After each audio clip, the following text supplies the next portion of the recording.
welcome everyone to the Soul of the Everyman on the ArtistFirst Radio Network. All past broadcasts are podcasts. Find them at ArtistFirst.com. Please send your questions and comments to dj@artistfirst.com.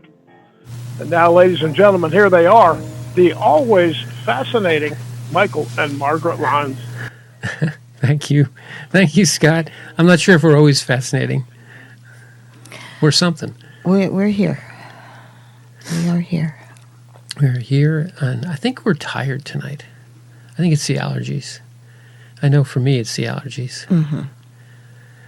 But summer has dawned a couple days ago now, and with it, much pollen, a lot of rain, and us. Hey, so you can't lose. we're sprouting like summer weeds, and tonight we have a summer event going on right now in the United States, which people have probably heard about around the world. It's called the World Cup. And if you've been living under a rock for the last few months, basically, if you're a fan, or even if you aren't, of football or soccer, the World Cup is every 4 year, however you say that, it's not semi-annual, it's quadrennial. The quadrennial gathering of the World Cup is happening in the U.S., and I think a little bit in Canada and a little bit in Mexico too. And it's been sort of an amazing experience, an amazing pleasure, if you will, because through almost every medium, every part of the internets and all the cable channels and every other place that you can care to look at, there are people going from other countries to ours and attending these matches. And a lot of them are affiliated with one team or another, or one country or another. But almost universally, and that's what our show is going to be about this evening, almost universally, they're coming to the country and having one of two things are happening. First of all, they're sort of initially shocked and amazed because largely their impression of what they would have found here in America is being totally sort of contravened, if you will. A lot of them are coming over and kind of feeling that they were going to be unwelcome, or perhaps at least, sort of treated boorishly or whatever. They are surprised. They're very surprised by the welcome they've been getting. And then conversely, on the other side, if you will, the American people are sort of falling in love with them because they're, through their eyes, seeing their own country in a different light. A lot of what people see of the world, of America and of the world, is seen through the lens of, our cities or, the news or whatever. And so it has sort of very narrow focus, largely what sells on TV. The old saying is, if it bleeds, it leads, right? So if it's a disaster of some kind, that's what gets the clicks, that's what gets the eyeballs. And that's true of us, looking at other parts of the world. You see the disasters, you don't see the feel-good stories. Well, that's not what's happening with this giant sporting event that's happening in the United States, all over the United States. So it's in many small towns, in many places around the country, which people don't normally see on the news, but they're covering these places. And what's happening besides the coverage is that these folks who are attending these events and going to the to the local attractions and meeting the local people and eating the local food are posting all this stuff online. So this sort of incredible groundswell of Japanese eating gigantic pieces of barbecue bigger than their head, of people going to Costco and wandering through the aisles just amazed at the 10,000 varieties of gummy bears they can find in the United States. It's this sort of uncurated, unedited, sort of ridiculously candid takes on what they're finding in the U.S., and they're just blown away. They're sort of amazed and and excited about the whole thing. And what we're going to explore here is how it's making the people who live in this country feel. And in one sense, they're just like so gratified that they're having a good time, but the other sense is that they're just falling in love with these people because they're giving them a new view, an outsider's view of what we take for granted, the things that we take for granted every day, and kind of say, oh, it's just everyone's like that. No, that's not the case at all. In fact, it makes you realize how special it is, and that's our kind of our jumping off point. I'm sorry, I interrupted you, Ma. Well, the response that people are having to these reactions is wonderful because it's a global. It's not just the Brits or the Scots or the Japanese. The Scots. Their reaction is so honest. There's they're not putting on an act, and that's what people are responding to. This is a real heartfelt reaction to what is around them. Yeah. And it's things that we don't think about. We just take it for granted. It's like, oh yeah, we'll just go to the Walmart and pick up whatever. It's food, it's attire, it's clothing. It's like, oh yeah, they do that. These people come in, and just the space, the amount of space that these places have is flabbergasting to them. Right. They're just the jaw dropping. They're right. Like, it's so big. What did one guy say? It was like, this Walmart is bigger than my village in France. He was talking about Costco. Costco. He was French. Yeah. And he was talking about his Costco. Yes. Or rather, the Costco being bigger than the size of his village. Yes. Which was hilarious when he said it. He was a trip. Mm-hmm. But it's something that we as Americans are just looking at it going, well, space. We have space around us. And that's the reason why we drive everywhere. Right. Because it takes time to go from here to there because we're covering space. But we don't think of it in terms of space for everyday living and interaction. For a typical outside of this United States person going shopping, well, people say, oh, I'm going to the market. And the market is an outdoor market and baskets, and I've heard so many people say, oh, it's just fresher and it's nicer and it's... But it's not registering that these are little vendors. They have a little 10 by 10 tent that they're showing their produce, and you're going from one place to the other. Other people are coming to Walmart, Costco, just Buc-ee's. Well, Buc-ee's is it's a whole nother experience. That's something unto itself. Buc-ee's has its own universe.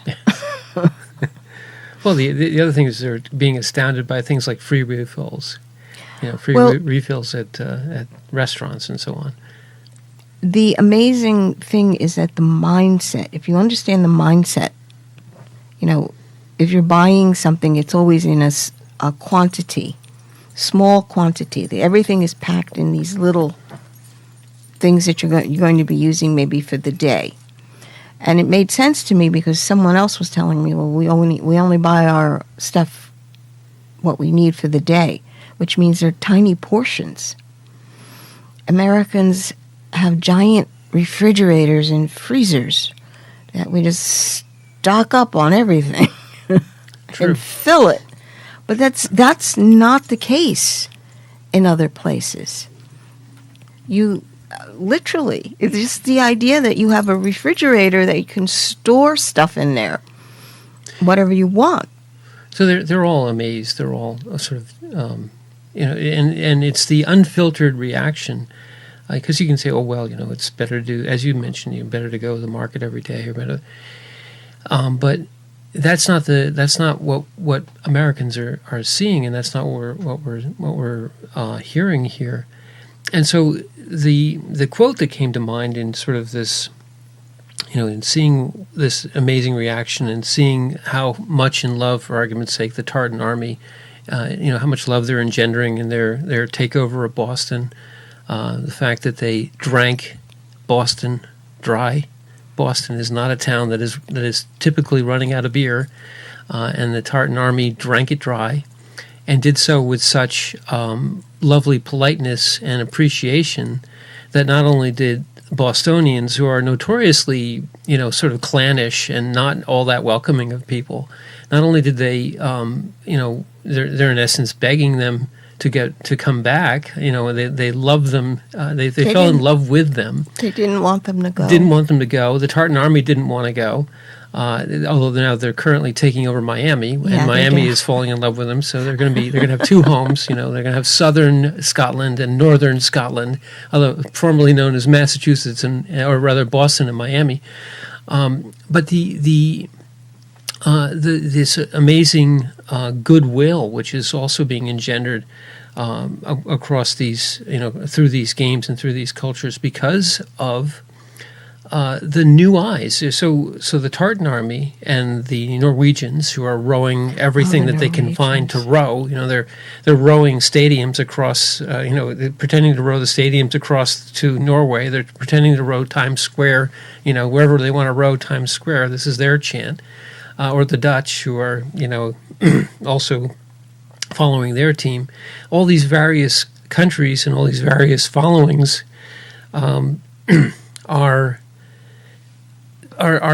bringing to the people who are seeing their reactions this amazing new fresh set of eyes.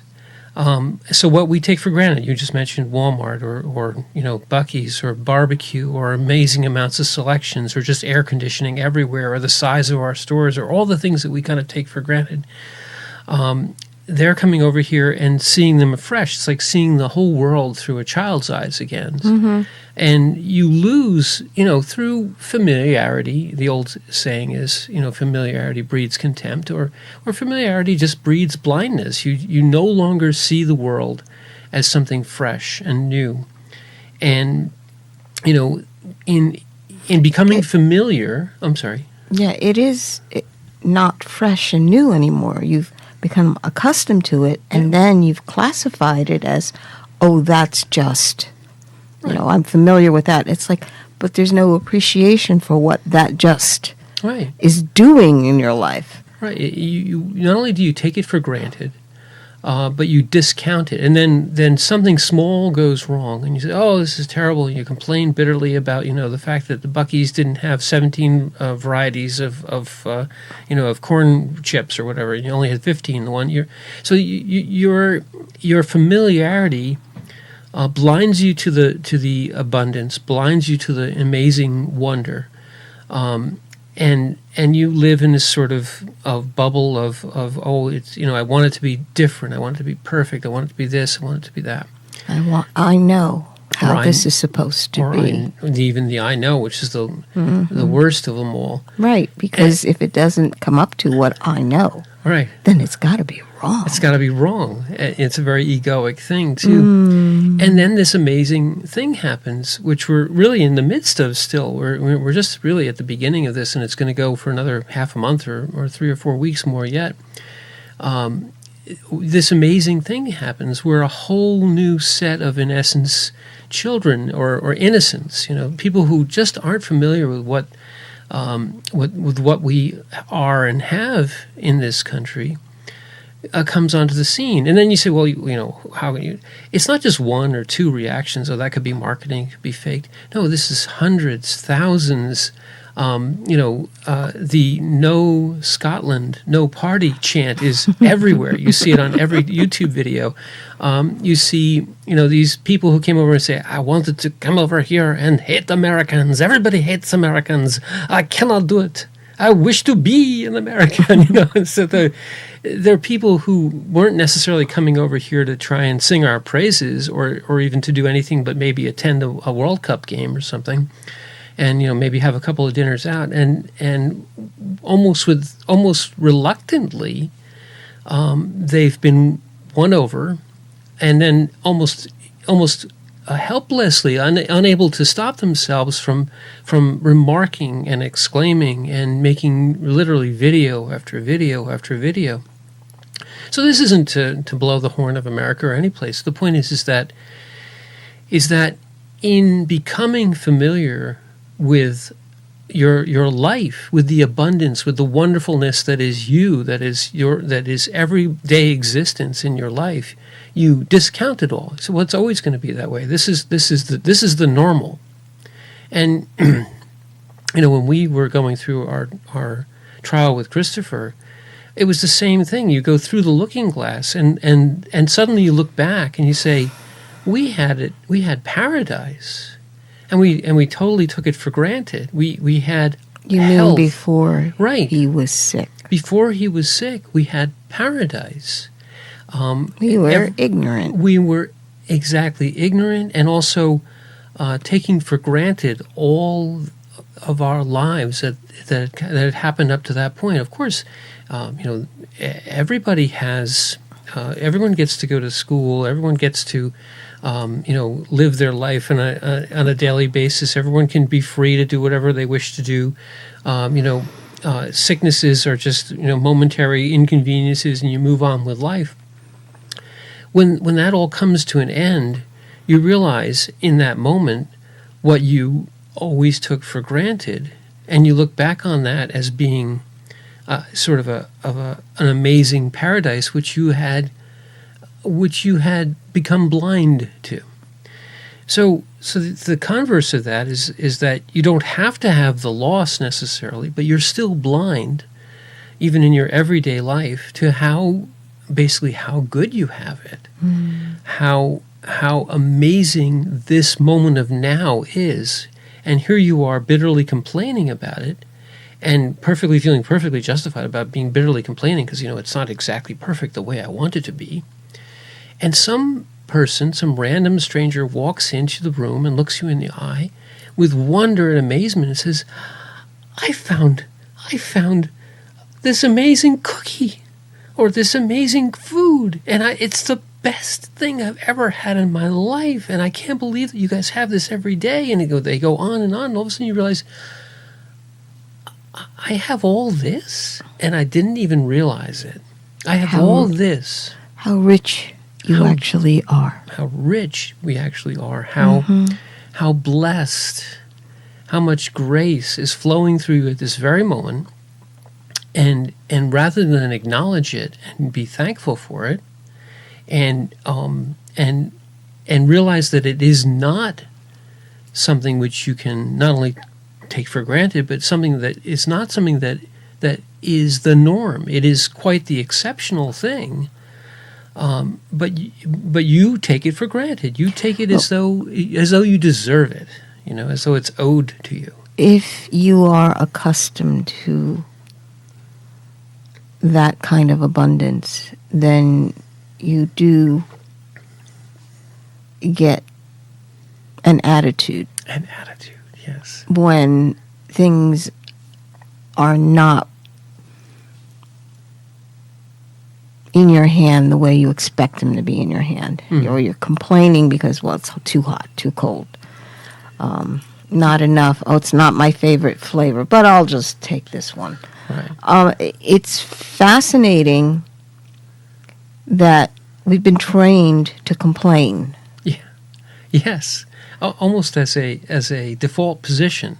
And I always wondered about that. It's like, why are we trained that way to always pick apart stuff? Mm-hmm. I mean, we do appreciate what it is that we have, but every time they look at it, it's like, well, it doesn't have this, it doesn't have that, it should be this way. Why is that the default habit? And I believe it's because when you're scanning, I mean, in survival, you're always looking around to make sure that if there's something wrong, you're paying attention to it to evaluate whether or not it's a real threat. But that technique, evaluation, which is survival, shouldn't be applying to whether or not you got your favorite gummy flavor. Or not. Yes, exactly. Or, it whatever the detail may be. So when you're looking at this, and honestly, it is a side effect of the fact that we got it good here. Yeah. I mean, the fact that you can focus in on these little things and then start complaining means that that's the extent of your trouble. Right. Right. The fact that these little things can be picked apart. This is the worst thing that's happened to you? And yet we make it into you just said it, we make it into the worst thing it's the most terrible thing ever, that my gummy bear flavor wasn't available, or that they didn't have, the latte that I was looking for, or whatever it is. And that's what I find it's like, when did that become acceptable to complain? Is that the only time that you can even talk to someone, is if you complain about something? I was just going to say, I'm glad you brought that back up, because I was just going to say that, in essence, the default of complaining, I think, is almost socially more acceptable than saying, giving thanks for what you have. Because people, you give thanks for what you have. You say, I'm so grateful that I woke up today. I'm so grateful that I have, a roof over my head. I have food to eat. And in essence, thanking grace, thanking God, thanking your existence, giving praise for all that is almost looked down upon. And there's some component of it, I think, that if you start to give praise for things, it's almost like saying, well, somebody will notice how good you have it and they'll take it away, or they'll say, so when you complain, you're doing it as sort of a defense mechanism. You're saying, well, you think you have it bad, I'll tell you how bad I have it, kind of thing. And it's much more socially accepted to pick apart your life and whine and complain about what you don't have, than to literally say, I'm so grateful for what I do have. And I know it could be worse. I know it could be not here. I believe one way of handling this is by not talking about you. We can't have that. What do you mean? Not talk about me?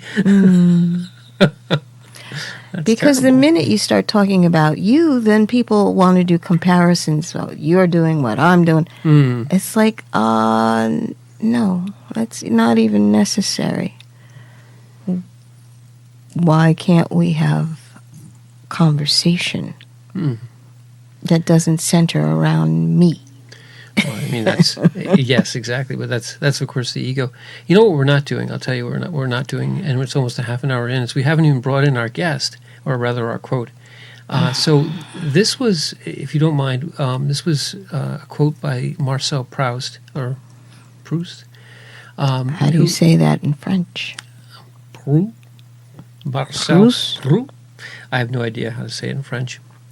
It sounds sort of German, but it is. He's a French author from, I guess, the end of the 19th century into the 20th century. And you looked him up. I was familiar with the name, but I didn't realize what he had written. And it's interesting stuff, social commentary sort of things, and sort of retrospectives using his own life as sort of a foil to explore society. Well, he was looking for truth by examining his life, which is, I think, a good vehicle, because you can look at your life as something of an exemplar of everyone's lives. You're an everyman. See how I worked that in? So you're an everyman of the soul. But if you wouldn't mind, let's bring in Marcel Proust's quote, because I think it's very germane to what we're talking about, and that's where we kind of should have started. So do you have it in front of you? Yes, I do. I will shut up then.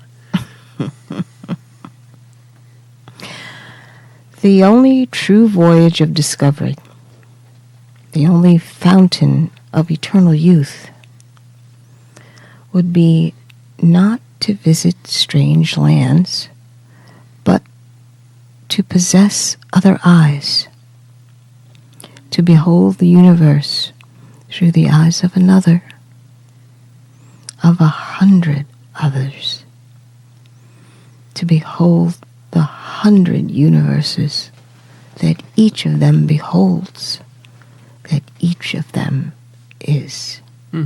Marcel Proust. Now, I mean, that's, first of all, it's a beautiful and a sentiment that really encapsulates what we're speaking about, the phenomenon that we're seeing. And it's the wonderful thing about this, Margaret, and if you ask me, is that what is facilitating this direct exchange of eyes? What's facilitating this direct exchange of eyes is social media, is the ability to post these videos, viewpoints, these other universes directly into the minds of others who see them. It's a one-way sort of communication, but you're able to very, very quickly possess many, many, many other eyes. And you can relate very directly because they're experiencing things which you most likely have experienced or something similar, and yet they have a completely different perspective from yours, which is weird because everything should be about me. No, in this case, it's not about you, but it's about the fact that perhaps your appreciation of your life, which is quite ordinary to you, and even boring. Gosh, let's have to do this, do that. Is a fascinating, wondrous, amazing, and marvelous journey for this other set of eyes. And so it's the same sort of experience you might get in having a child in your life. You have a child, and suddenly things which you've completely taken for granted, they're looking at the trees, the birds, the world all around them with this amazing wonder, and you can be captivated by that. You can share in that, and you hear in the echo in their words and in their delight, the echo of your own at that age. It reminds you of how wonderful you felt. And it's the truth of that, the true, blessed truth of that, which cuts through all this sort of false, it's just all like that, and I'm complaining about my toenails are not quite painted the right way.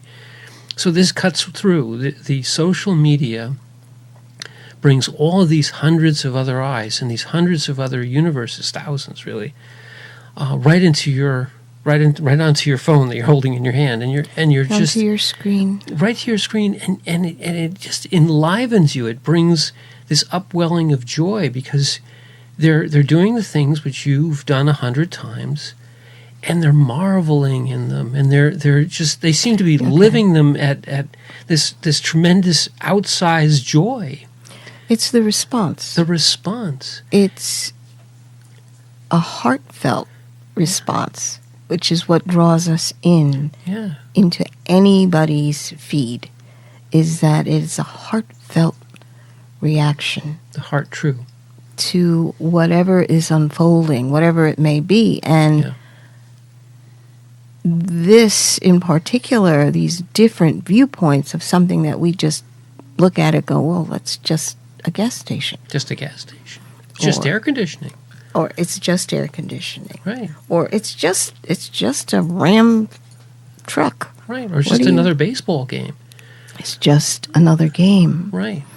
But And I think it's fascinating because, in the United States, soccer, as we call it, there's not a big drive towards soccer. Right. Certainly since we were kids, and it's gotten more. But I mean, it's not like baseball or football or basketball. Right. This is just, it's soccer. But now, when you realize that the rest of the world looks at all what we take for granted, the attitude that we have towards football, baseball, basketball, that these are big events, they're exciting, we're just going to get together. The rest of the world does that with soccer. Right. So we're like, okay, well, we're hosting. We got plenty of stadiums, right. Plenty of hosting going on. We don't have enough beer, though.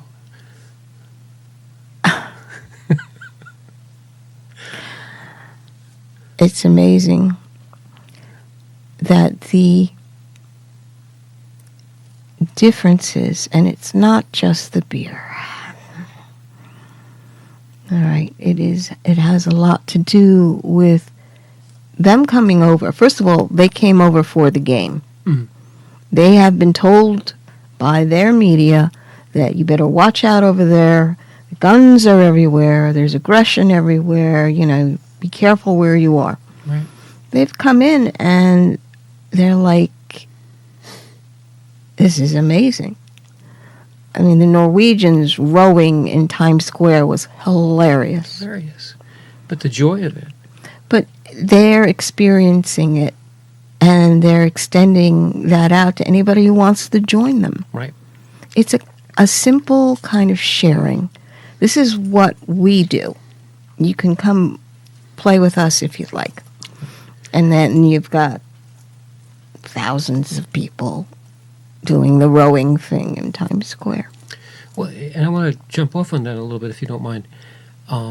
All these, the various cultures that are involved here, and they're across the world, and the various languages that are involved across the world, we're finding that there's the lingua franca of human experience, which is crossing all those gaps. And so their joy is not just shared, it's infectious. All joy is infectious. All joy is infectious. Laughter is infectious. Laughter, and it crosses all these artificial barriers. Mm-hmm. The Tartan Army took over Boston. They started putting traffic cones on just about every statue they could find. They were marching across the city playing their bagpipes. And people say, oh, these terrible, uncultured people are putting... No, everyone was so overjoyed by this childlike behavior, playful behavior. It's play. And the infectiousness of that won over the hearts of the city. You said it earlier. It was this heartfelt truth to it. We're here, and we're all... It's become... We've talked about this many times, but it's become the hole in the sand on the beach. Nobody asks who you are, or what your title is, or whether you're going to be you're some CEO or some... No, there's a hole in the beach. We're all digging in the sand. Everybody's enjoying themselves. The joy is infectious throughout all. Everyone's telling you, put this part of the wall up, we'll build this thing up, we'll keep the water up. You have kids of every age. You have everyone from 67-year-old grandpas down to 3-year-old kids. None of them know each other's name. None of that matters. In those crowds in the bars, you have cultures from every part of the world, languages from all over. Everyone has their own chants and their own individual ways of dealing with things, but the human experience unites them. And the joy of experiencing each other and the wonder and the playfulness has overcome all the barriers, so that now literally the folks who have to go home back to their countries are just, I can't deal, I can't go back, I want to be here forever, I want to stay at the hole in the sand digging forever, because the joy of it It's magical. It's magical. It's become a life-altering experience for everyone who's been involved. And by that I mean you didn't have to be in the bar drinking or singing the songs. Just seeing it on the internet, and that translates. It's not just a picture on a screen that you're like, oh, those people are having a great time. Great. No, the joy is so visceral that it translates right through the screen. You're seeing through their eyes. Yeah. And it is a uniquely human experience, honestly, to be able to see another person's viewpoint through the screen. Yeah. And we are capable of participating with it joyously. It's playing at a very foundational level. It's the acknowledgement that you are here and I am here and we're just happy to be together. Yeah, we could have a beer. Yeah, we can sing a song, but that's almost secondary. You're not there to only do that. You're there because other people are there that you can share with and share something very direct and simple. So it's basic to our nature. It is returning to a childlike state, which is the main reason why we love it. We love it. And it also evokes a familial state. They aren't just visitors, maybe initially, of course, but they become family in essence. We've broken down the barriers of language and culture and reached the human root and realized that regardless of race, of language, of color, of culture, none of those things matter. They're all layered on top of who we actually are. So we've broken through to a very root-level experience of presence of humanity. And in that presence of humanity, it's become a family, So we see ourselves, which is why it translates so well. We see ourselves in every experience. I think of the guy, I don't know where he was from, let's say Ghana, I don't know, it was somewhere in Africa, and he was having a steak for the very first time. He said, in Africa, we have this kind of black barbecue. And he didn't mean black race. He meant like charred black, but I've never, ever had a steak.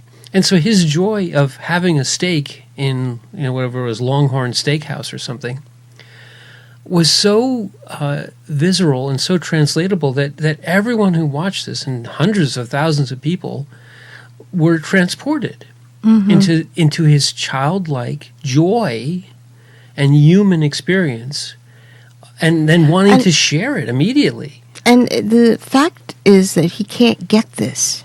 Right. This is something unique. Right. He can't get this. There was another video of a gentleman from Cuba. And you can't get meat in Cuba, even though they used to have a lot of steer down there. But only the elites get to have meat. So when he went to some place where he actually got a nice cut of meat and eating, he was just in tears. Because it represented a whole bunch of things. If you can think of it this way, you're not privileged enough to eat that. That's only for your betters. You're not good enough to have that steak. And suddenly you're in an environment where, oh yeah, sure, whatever you want. How do you want it done? Right. And it meant so many things. When you realize that lack squishes down, tightens down, compresses, it can really lessen you. People make their concept of themselves less than. And they're meeting everyone here just on a human-to-human level. And on a human-to-human level, yeah, you can have a steak. What kind of ice cream you want? Look, we've got like 32 types of vanilla. So It just that concept, though, I want to stay with that because that's one of the less than concept is the ego. It's the ego using itself to call this one lesser, to make this one less than me, to make them wrong, outsider, outcast, downtrodden, controlled. well, it's to make the other person feel powerful.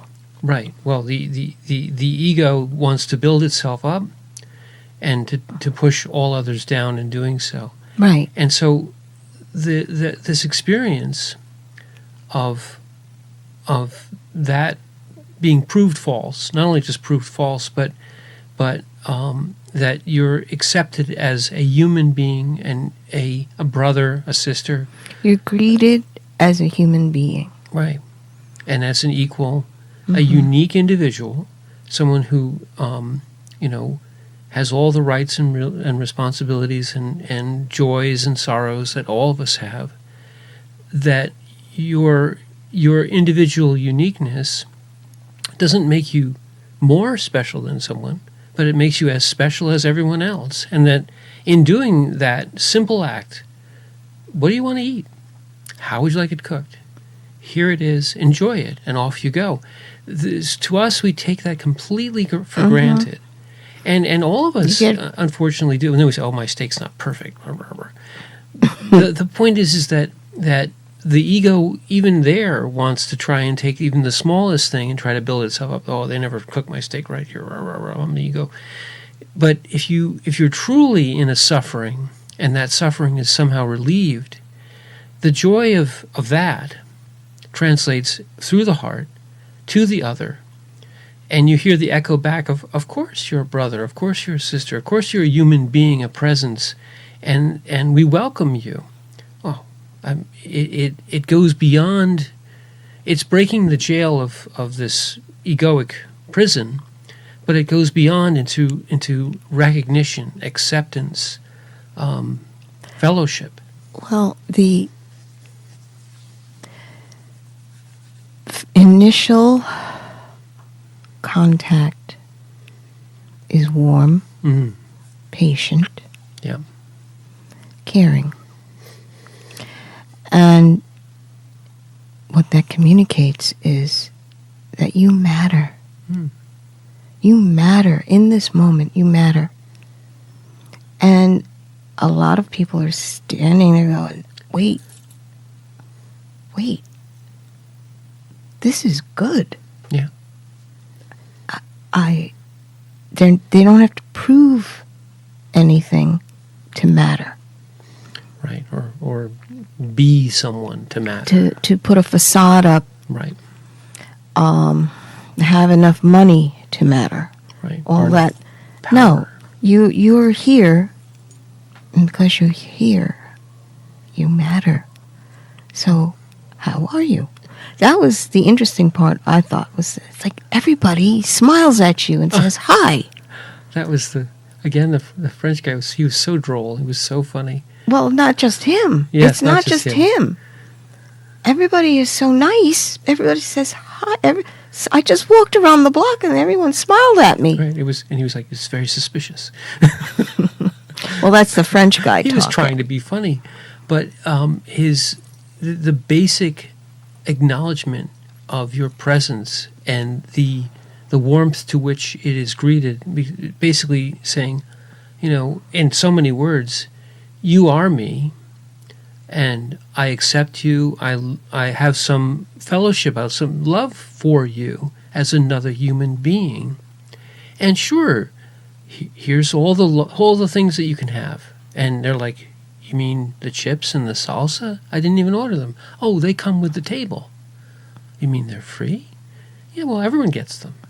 Or the endless refills of coffee, or the endless refills of soda. Or whatever it is, or the abundance, the abundance which is not special. You're not getting a giant Coke because you're somebody's, some senator's son, or some powerful mogul. You're getting it because you're just everybody, and everybody gets it. You're getting the benefit of air conditioning and this Buc-ee's, which is the size of a small country, because everybody gets it. Because the abundance of that is not, it's not special, or it is special, but you're all as special, and everyone here is as special as everybody else. The experience of the openness of the beauty of nature, the experience of singing with 10,000 or actually 100,000 other people in a stadium all together. You know, the Scots, the Tartan Army were this amazing force because they would just play and they would just sing. You mean play their bagpipes? Play their bagpipes, sing their songs, but then they sang, you know, other people's songs. They sang, you know, the West Virginia song. They sang the national anthem of the United States because they could, and it was all. They sang "Sweet Caroline." They sang "Sweet Caroline," and the love with which they did those things was sort of a echo of the reception that they were saying. Yeah, you guys are being so welcoming to us. We'll return the favor, and it became this wonderful exchange, as all relationships are, true relationships are. This exchange of energy, of love, of the presence, acknowledging the other. It's gratitude. Gratitude. They were sharing gratitude, both sides. Right. And the wonderful thing about it was because they received the grace that's there, and they felt the gratitude, they cleaned up after themselves. Also true. There was the gratitude engendered a respect. See, that's for the other. That's when you realize that they truly received and appreciated what was around them, and they wanted to give back. I think they donated $30,000 to charities in more, Boston, even more to children's hospitals. Right. Some of the stories are so heartwarming. They just wanted to give back because they were received with open hearts. Yeah. And that's the power of an open heart. Yeah. You know, you're not standing there and judging them that, oh, well, you know, you look, you know, you're running around in a woman's skirt. Right. Or just, you're not us. Right. You're the other. You're a foreigner, you know. And that wasn't even the case. It's across the board. This is happening in every host city. Yeah. And it's being put out there and received through places which haven't seen a single Scotsman. I mean, I haven't seen anybody parading down on our little country streets. But it doesn't matter. You know that it's happening. Well, everyone's appreciating it. And it's being appreciated. The love of, well, you mentioned the children's hospitals. The amazing thing that they did, and feeling the warmth that they were receiving was exactly it. They wanted to give back. I believe they gave, you said it was $40,000, $50,000, $60,000 to some of these children's hospitals, but they also stood outside of them, night after night, playing the pipes and singing for the children. So it wasn't just, you know, Cute. Oh, I feel sorry for the kids, here's $10, which is fine, it's good, there's nothing wrong with that. But the fact that they went to these places and realized that the kids there weren't able to go to a game, they weren't able to get out of their hospital rooms, perhaps, but yet they could serenade them from the street and bring a little joy, pass the joy along to them. So this, it's infectious, and it also it tends to not just grow additively. You know, 1 + 1 = 2. It grows in a multiplicative or almost logarithmic. You know, one open heart brings 10 others. 10 open hearts bring 1,000 others. 1,000 open, and it goes like that. It goes up in this incredible arc. And so, you know, I have hope. I think it's going to be borne out that this one event, and others like it, but this one event, this giant interchange and intermingling of cultures, which certainly has happened before, but to the extent that it's getting disseminated through the internet, you know, to the extent that this is no longer able to be isolated in any way. It's not just written down in a story, which is fine. It's not just televised once in a while on a television, fine. Now it's over and over and over again, tens of thousands of times by just complete random strangers from random countries. I think that this will become a sort of a seminal event. In the sense of bringing the world, Tolle always talks about, and the monks do as well, of bringing up the frequency of the whole world. Well, one of these vehicles is going to be the internet, and these types of events put a frequency out into the world which doesn't just die out; it starts to resonate. Right? It starts to resonate. It starts to become a standing wave. They value it. We all value it so much that we go searching for it. Yeah. You're on the screen and you're finding honest responses and reactions, and you're communicating back. Whether it's making comments on social media, and then sharing. Everybody's sharing. I think that's even more powerful in one sense. You can comment back, but when you say, "Hey, look at what I found," and then 10 other ones come back to you from other sources, and it becomes this sort of exponential growth, this organic growth, and it has the potential to become amazingly widespread. And it could be one of these, again, this sort of a seminal event, an uplifting and a transformation type event. And I think it's been sort of presaged a lot lately that the world is changing. Well, these types of things both further it, but they also are evidence of it. They aren't just isolated events that happen and you say, well, there's the start of it, there's the beginning of it. No. The beginning has already occurred. We're in the midst of it now. It's just becoming louder, and it's becoming stronger. It's an honest response. Yeah, and there's no mask. That's what I find refreshing. There are no masks when you're doing this. No, you're just who you are. This is the reaction. No matter what it is. Hey, you notice something, Margaret? Mm-hmm. A lot of the joy is also, the vehicle is laughter. The vehicle is humor.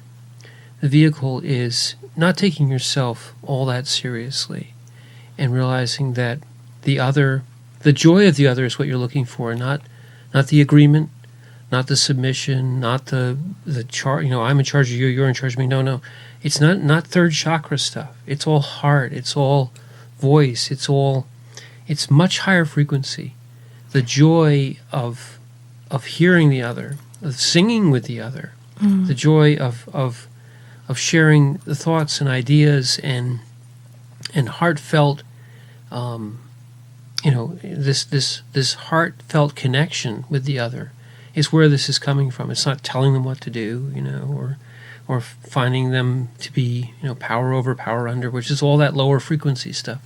We're rising up, and you can see that in rising up, the vehicle is heart, the vehicle is laughter, the vehicle is joy. And that's evidence, in my opinion, of what's coming. We're reaching for, as I said, you start searching for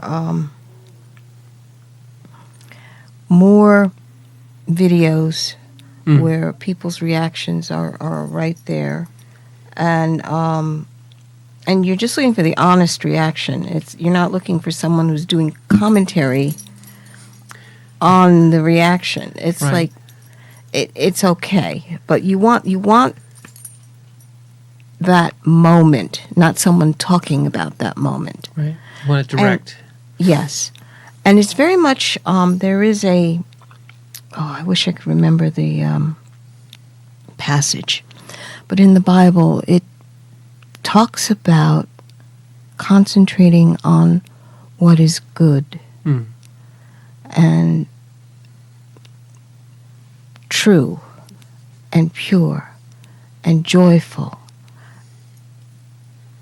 And when you do that, it changes everything.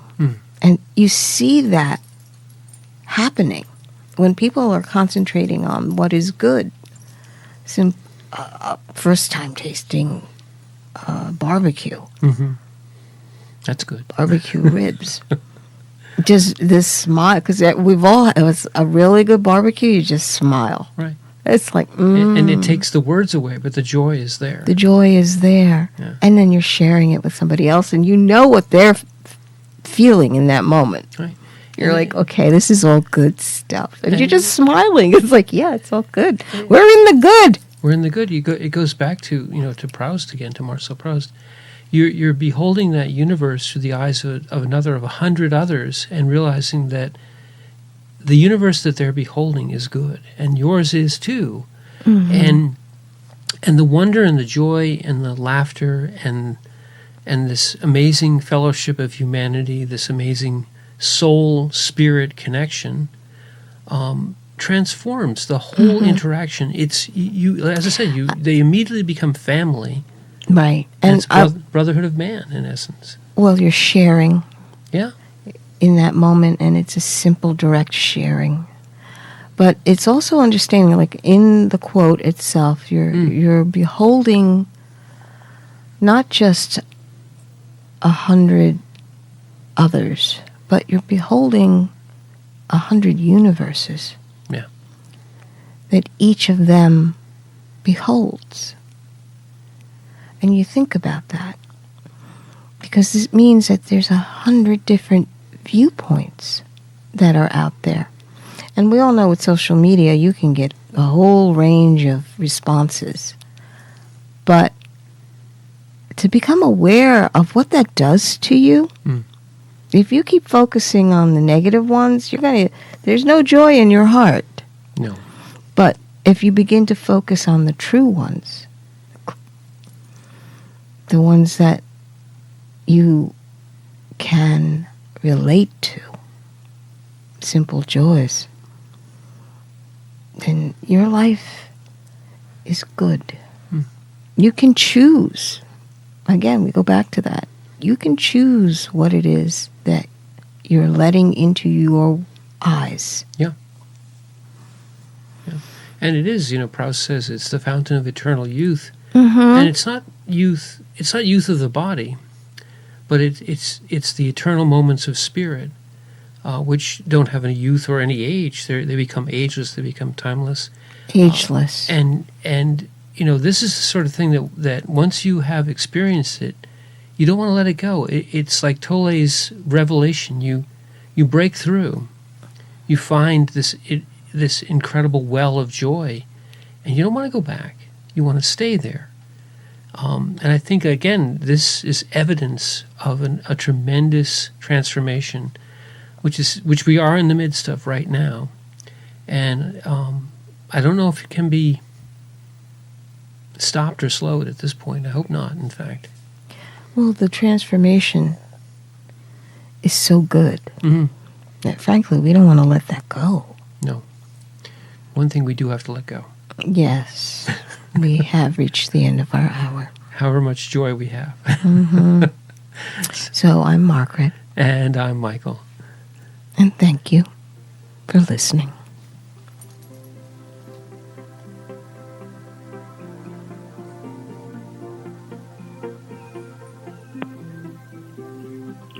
We have a show.